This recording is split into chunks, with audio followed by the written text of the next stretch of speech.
आज मैंने बनाए हैं सुपर टेस्टी सुपर हेल्दी सौंठ के लड्डू।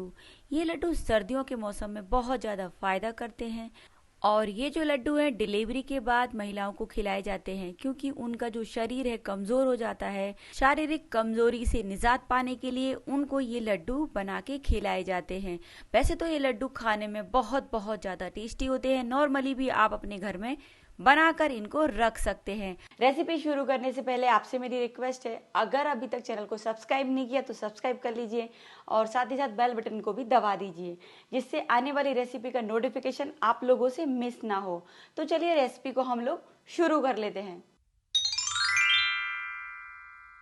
तो लड्डू बनाने के लिए मैंने यहाँ पर इस सारी चीज़ों को एक बाउल में मेज़रमेंट करके रखा है। कितनी कितनी मात्रा में हमें चीज़ें डालनी है वो मैंने सारा यहाँ पर रखा हुआ है।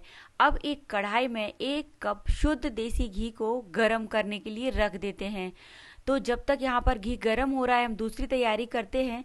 यहाँ पर ली है मैंने ये 4 चम्मच सौंठ और साथ ही साथ ली है मैंने 2 चम्मच हल्दी पाउडर। सौंठ में हमें हल्दी पाउडर को अच्छे से मिला लेना है और जैसे ही ये अच्छे से मिल जाएगा तो इसमें डाल देते हैं हम 3 चम्मच शुद्ध देसी घी जो कि गर्म हो चुका है। घी डालकर इसको हमें अच्छे से मिलाकर मिक्स कर लेना है। मिक्स होने के बाद इसको मैं रख दूंगी साइड में। चलिए अब हम घी चेक कर लेते हैं। घी गर्म हो गया है तो इसमें मैंने डाल दिए हैं 1 कप बादाम, साथ ही साथ डाले हैं मैंने आधा कप पिस्ता। अब हमें इन दोनों ड्राई फ्रूट्स को चलाते हुए अच्छे से भून लेना है। दोनों चीज़ें हमारी भून गई हैं तो इनको निकाल कर मैं एक प्लेट में रख देती हूँ और अब हम इसी गरम घी में 1 कप गोंद को डालकर भूनेंगे। तो मैं थोड़ा थोड़ा करके भूनूंगी, इकट्ठी नहीं भूनूंगी। और मैं जो ये गोंद लाई हूँ ये छोटे साइज़ की लाई हूँ, बहुत ही ईजिली ये मिल जाती है मार्केट में। अगर आपको छोटे साइज़ की गोंद ना मिले तो आप बड़े साइज़ की गोंद लेकर भी उसको छोटे छोटे टुकड़ों में तोड़ के उसका भी इस्तेमाल कर सकते हैं। गोंद भुनने के बाद इसको मैंने निकाल के रखा है। तो यहाँ पर ये जो घी है इसमें से मैंने आधा घी निकाल दिया है और अब हम इसी गरम घी में थोड़े से छुहारे डाल देते हैं, 4 से 5 कटे हुए, और इनको फटाफट से चलाते हुए अच्छे से भून लेंगे। चलाना नहीं छोड़ेंगे, नहीं तो ये छुहारे जल जाएंगे।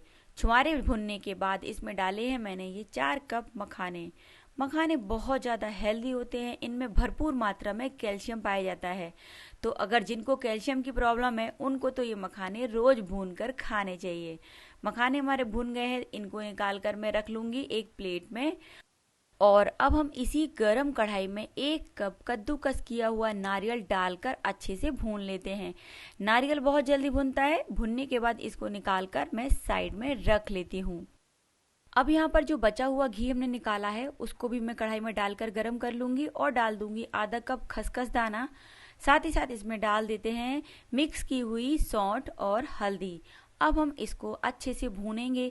बहुत ज़्यादा भूनने की ज़रूरत नहीं है क्योंकि घी गर्म है, कढ़ाई भी गर्म है, तो ये बहुत जल्दी भुन जाएगी। ये दोनों चीज़ें भुनने के बाद इसमें डालूंगी मैं 4 कप गेहूं का आटा।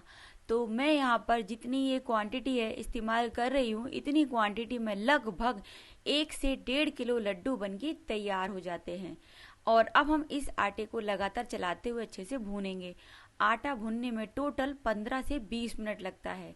ध्यान रखें कि इसको लो टू मीडियम फ्लेम पे भूनें, हाई फ्लेम पे ना भूनें, नहीं तो ये जल जाएगा। और जैसे ही आटा अच्छे से भुन जाता है तो इसमें से भुनने की खुशबू आना शुरू हो जाती है। ये यहाँ पर मेरा आटा भुन गया है। गैस को मैं बंद करूँगी और आटे को निकाल कर मैं एक प्लेट में या फिर बाउल में रख लूँगी। अब यहाँ पर ये जो सारी चीज़ हमने भूनी है ये ठंडी हो चुकी है तो इनको ग्राइंडिंग जार में डालकर पीस लूँगी।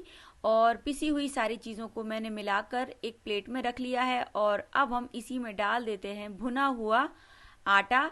चलिए अब हम गुड़ तैयार कर लेते हैं। तो कढ़ाई में डालूंगी मैं 300 ग्राम टुकड़ों में कटा हुआ गुड़ और साथ ही साथ डाल दूंगी मैं 2 चम्मच शुद्ध देसी घी। घी मिलाने के बाद अब हम इस गुड़ को लगातार चलाते हुए अच्छे से मेल्ट करेंगे। ध्यान रखना है कि इसको पकाना नहीं है।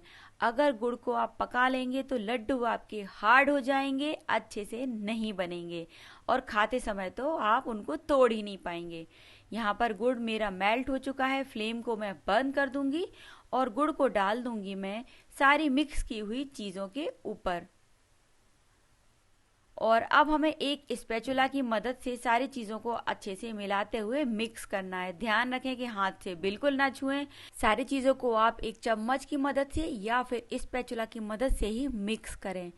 मिक्स करने के बाद इसको थोड़ा सा मैं ठंडा करूंगी, पूरा ठंडा नहीं करूंगी। जैसे ही ये हल्का सा ठंडा हो जाएगा, इतना कि हाथ से छूने लायक, मैं इन सबको पहले अच्छे से मिलाते हुए मिक्स कर लूंगी, क्योंकि गुड़ अभी ऊपर ऊपर है, अंदर मिक्स नहीं हुआ है। तो रगड़ते हुए हमें पहले अच्छे से गुड़ को मिक्स कर लेना है। मिक्स करने के बाद दबाते हुए मिक्सचर में से मैंने पोर्शन लिया है और इसके गोल गोल लड्डू बना के तैयार कर लिए हैं। अगर आपको यहाँ पर लड्डू बनाने में परेशानी हो रही है, अच्छे से बन नहीं रहे हैं, तो आप चाहे तो इसमें थोड़ा सा घी गरम करके भी डाल सकते हैं। ये मैंने एक लड्डू बना लिया है, तो सेम प्रोसेस का इस्तेमाल करके मैं सारे लड्डू बना के रख लूंगी। दोस्तों, ये हो गए हैं हमारे सुपर टेस्टी, सुपर हेल्दी, बहुत ही अच्छे सोट के लड्डू बनके तैयार। इन लड्डुओं को कीजिए आप एक एयरटाइट कंटेनर में स्टोर और पूरी सर्दी भर इनको आप खाइए, क्योंकि ये जो लड्डू हैं 3 से 4 महीने तक चलते हैं, खराब नहीं होते हैं। आइडिया कैसा लगा मुझे कमेंट करके जरूर जरूर बताएं। मिलेंगे अगले वीडियो में, तब तक के लिए आपका दिन शुभ हो। नमस्ते।